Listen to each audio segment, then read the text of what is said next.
Hello and welcome to episode 7 of the Thursday Night Grind, where we go live every Thursday night to sharpen something on the bench at the American Edge. Today is February 6, 2020, and tonight we're going to sharpen this dual-headed axe. But before we dive in, I kind of wanted to talk about something because the owner of this axe asked specifically for a convex grind. So I wanted to show you how I'm going to do the convex grind and how I would do other grinds if that was requested. So I'm going to zoom you down here to take a look at a picture that I drew. Come with me.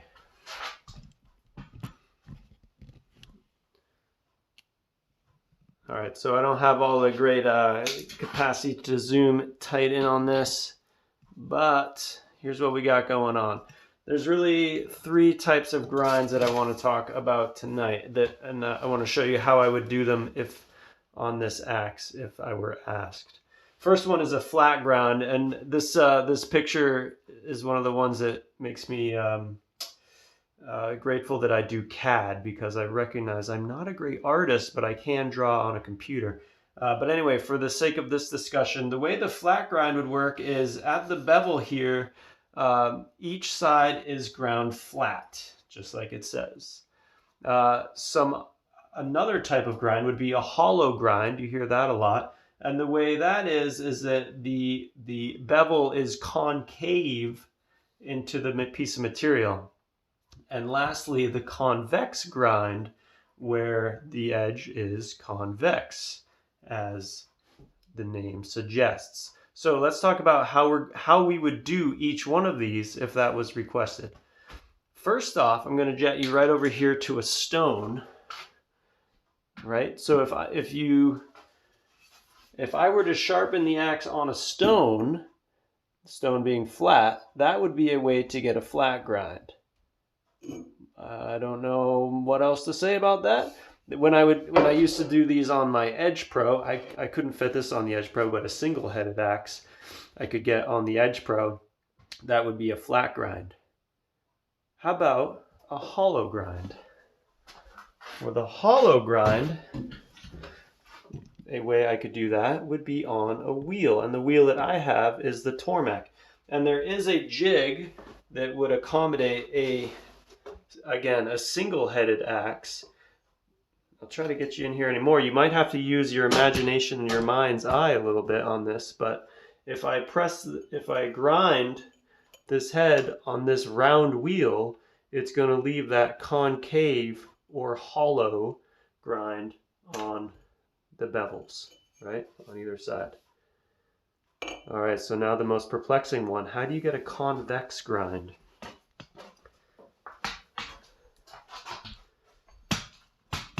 So I'm going to show you here by mounting this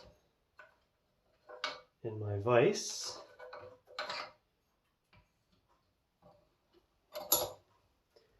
And then I'm going to lower you down a little bit. Bring you right in here and get my Worksharp with my blade grinding attachment out. And you'll see that you see how the belt bends like that? That's what's going to get me that convex. Notice on this blade grinding attachment, there is what's called a platen. So I could also get a flat grind with this tool. Okay, so that's how I'm going to do this to get a convex edge on this axe. Before we do though, what you maybe haven't had a chance to see yet is with this axe, how about I go towards the camera? Nice. How about, yeah, you see all those chips? Now, the Worksharp with the blade grinding attachment does have a bunch of belts. I think the lowest one is a 60 grit. So I could spend some time with the 60 grit belt. There's a couple things going on here. Ultimately, I'm going to go take this to the 1x30 belt sander, and I'm going to cut a new bevel on that and get rid of the chips. for a couple of reasons. One is it's going to be faster. The second is because these belts, you see them I have hanging on the wall here from Worksharp. Like they're good belts. They are good belts. They last for a long time, but they're way too expensive. And the less I need to, use those, the better. So I want to get us, for comparison, like a set of belts might be like $17. Check me on that, but one belt for the 1x30 is $1, for a quality belt. I think there's a thing going on. If any of you guys know where to get quality belts that go on a Worksharp, either the blade grinding or the tool grinding attachment, from a third party that are quality and don't cost as much, please let me know. Either it'd be best to let everybody know and just put that in the comments. I have seen some out there, but I haven't tried any yet. So maybe someday I'll get some to try it out. Okay, so for those two reasons, cost, time, and cost. So without further ado, my 1x30 is still where the old shop was, so we got to go back there. And I'm not going to do both heads of that axe tonight with you. I mean, I'm going to do them tonight, but I'll just do one for the interest of time. And yeah, I was wondering, like, do I want to cut both out there? I don't know. Let's see how it goes. To the 1x30. Oh, I got dark.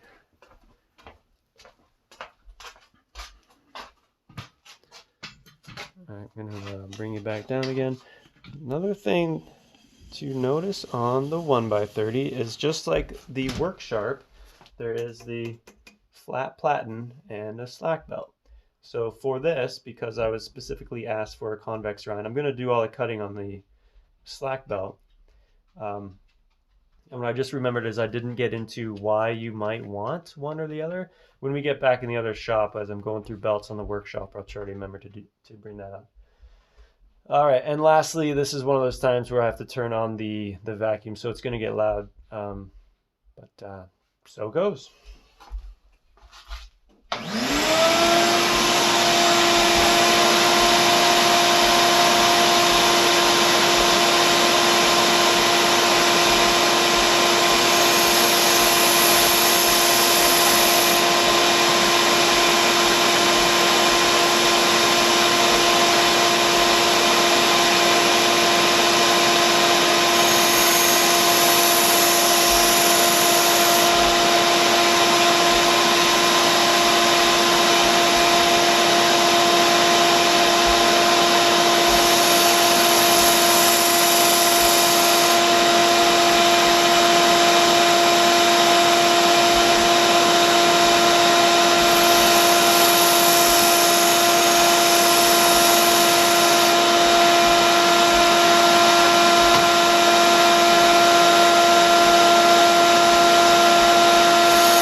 watched all the way through that.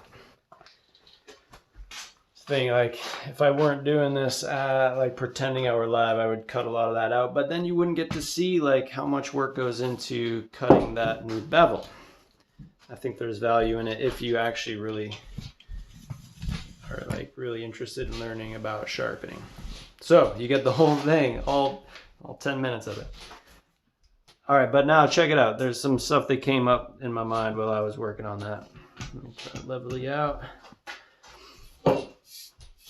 All right, so all of that time was really spent getting, and you're not gonna be able to sit here, getting one chip out, right? Like the edge, I wanted to get the whole edge restored, so I got to cut all that steel back to get to the bottom of where the biggest chip was. So I did, and like there's a huge burr coming up on here now, so I know I got a nice edge going. And, you know, this, even with that burr, is gonna be sharper than most axes in any barn around here. The other thing is I usually run a 220 or 240 belt on that machine. I took it down to 120 because I knew I was going to be taking off quite a bit of material. And you might have seen me checking it for heat. I don't like heat building up in the material. This axe, this is big, a lot of steel, hunking steel. Like it would take a little bit of work for me to put some heat into it. But it's still something I check for, especially at the tips. So just if it feels, once it starts feeling warm, if it were an issue, what I found that worked well is a little spray bottle of water. I'll just spray it, wipe it off, and that pulls most of the heat out of the metal. Okay, so now let's get this thing in the vise. Let's put the oh yeah, like this is it's not bad, you know. Like if you pick this up in your wood shop or in your barn, you'd be like, yeah, I'll go cut a tree with that. But let's get these burrs off, and let's refine that edge.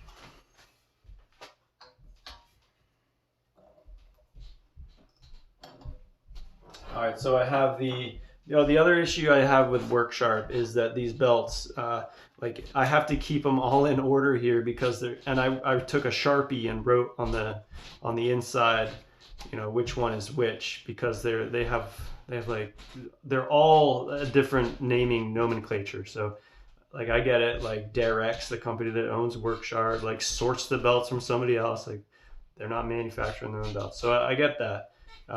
I guess the Sharpie trick is my workaround, and then to keep them organized so that I don't lose track. All right, let's talk more sharpening. I'll bring you down so you can see what's going on. All right, using the non-platinum part.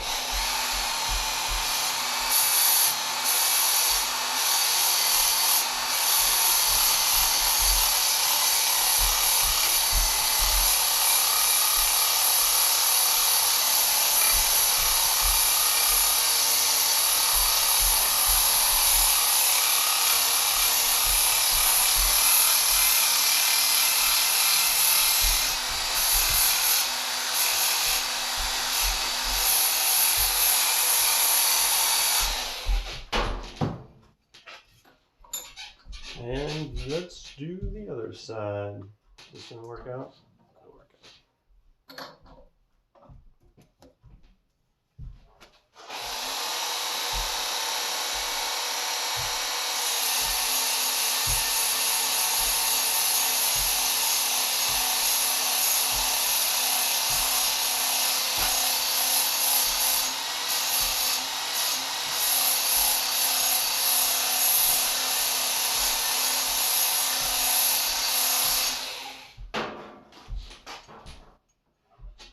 Checking for a burr.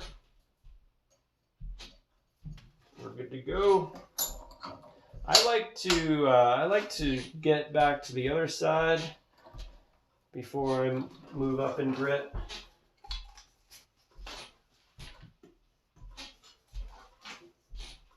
In case you haven't seen how this works.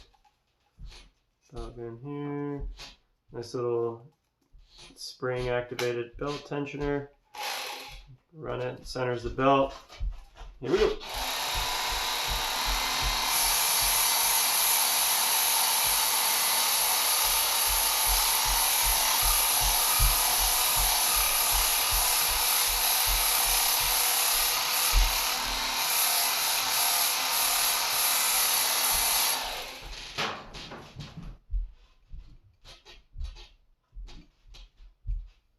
checking for a burr down the whole edge. Good to go.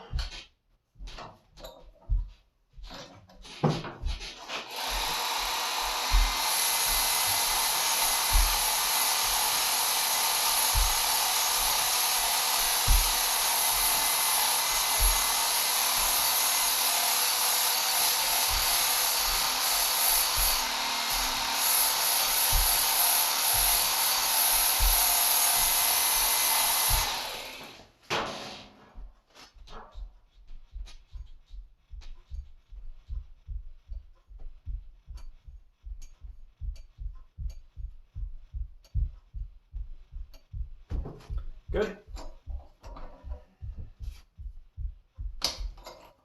Moving up in grit.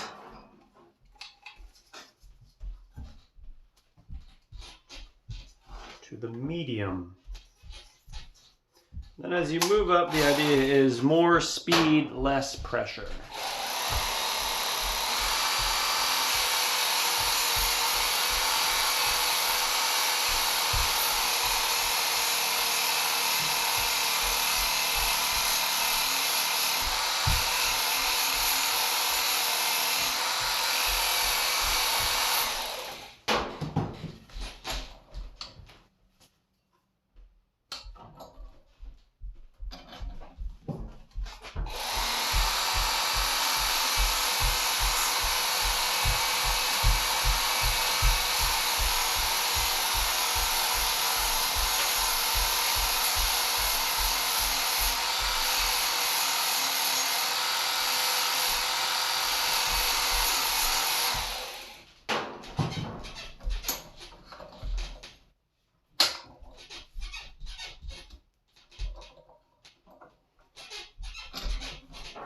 Last one.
One check I do, like it shaves my fingernail. I'm just going to take a light pass on the other side to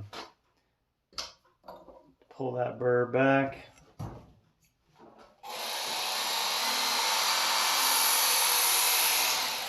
Okay. Ooh. Yeah, so that's the trick I like, or the test I like to do. Like if it shaves my fingernail, I'm pretty satisfied with it. I like the paper test for knives, and like I guess I've seen people, you know, slice a piece of paper, but like that's not gonna, I don't know, even like if it's sharp, this is just the material's so thick. Like slicing paper is not a test that I choose to do. Whatever. All right, so why would you want a flat grind or convex grind or a hollow grind on any of these tools or anything at all? And what I have found is that there's kind of a cult following around each one of them, and like if you spend a little time online, you'll see that, like, you know, like you're gonna do a flat. It doesn't matter to me. To me, I don't think it matters a whole lot. Like if I did this with a flat grind and gave it back, and they went out and cut down a tree, I don't think they'd be like, oh, dude, I wish I had that convex grind. Like, I don't think you'd notice. So really, from my perspective, it's whatever is the most convenient, easy to do and easy to maintain.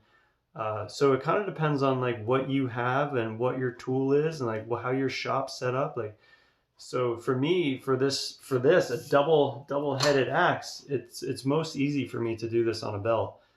Um, and that makes the most sense to me. I think, there might be some legitimacy to the convex grind being a little more robust for the chopping action that's going to be going on here. And like if you had a thick blade and you were trying to do slicing with it, like maybe there's some legitimacy to doing a hollow grind so that you can get a finer, a keener edge and a smoother transition up to the thickness of the stock. I don't know. Like, what do you think? Weigh in below. Like, are you dead in on like one type of grind or another? Anyway, so those are my thoughts on flat versus convex versus hollow grinding. The other thing I just wanted to close out on is this axe came in, the head wasn't rusty or anything like that, so I didn't have to do like a wire wheel brush and I'm gonna hit it with WD-40 and clean it up before I send it home. I'm also this is a very nice wooden handle. I'm gonna hit it with some boiled linseed oil, and I'll probably do that today and let it sit overnight and then wipe it down before I send it home. So that concludes this. Hopefully you see that nice, ooh, there you go, nice little shine on that. So the Worksharp does a nice job. I mean, that's pretty sharp. That's plenty sharp as compared to this side. Yeah, I mean, you can't tell, but I can. It's legit. Yeah. I mean, that's almost blunt. Yeah. Okay. Anyway, I'm satisfied with that. So, okay, please subscribe to this channel if you're interested in sharpening or sharpening for business. That's kind of the angle I'm going. And as I finish out this shop, I'm going towards helping more people set up sharpening businesses as a side hustle. So please reach out to me if you are interested in that. Matt@AmericanEdgeSharpening.com. I'll put some links down there below. Thank you for tuning in if you made it along for the whole ride, and I'll see you next Thursday night, 8:30 Eastern Time. This thing about YouTube, like I should be live, like it says like your channel's not eligible to go live. I hit the learn more button and it says you need to have 1,000 subscribers, and I don't know. I'm not making the time to like figure out what the deal is. So hopefully this resolves itself soon and this can actually be live.